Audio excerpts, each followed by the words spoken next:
Welcome to Tricksters and Destruction. Jove floods the earth but rescues a pious man and a pious woman to repopulate it, Para and Deucalion. They do so by completing a ritual which requires that they cover their heads and throw stones behind them. These stones become the human race. Like the Navajo, Hopi, Zuni, and Iroquois creation stories in Chapter 8, the Popolwa describes the creation of human beings as the culmination of a kind of trial-and-error process in which less successful creatures are replaced by increasingly more able figures. In fact, you will notice in this selection, as in the Iroquois myth, that the Quiche gods fear that their humans are too competent, and thus decide to engineer limitations.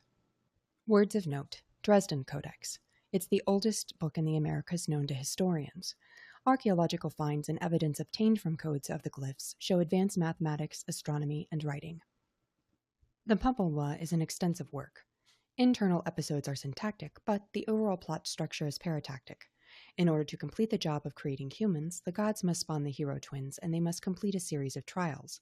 Thus, the account of the creation of the world and humanity in parts 1 and 4 is interrupted by the genealogy and birth of the culture hero twins Hanapu and Zebelanki, and parts 2 and 3 focus on their epic achievements in overcoming evil and establishing a definitive body of historical and religious information.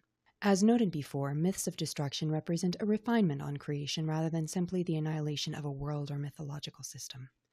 This destruction is usually by flood or fire.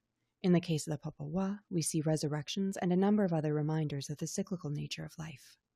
Many of you are familiar with the Mayan ball games called Pokatok.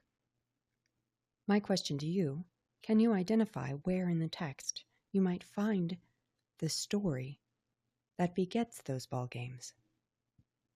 After reading Ovid and the Flood, are there similarities or differences that you've discovered from the flood stories that you've read so far? What are they?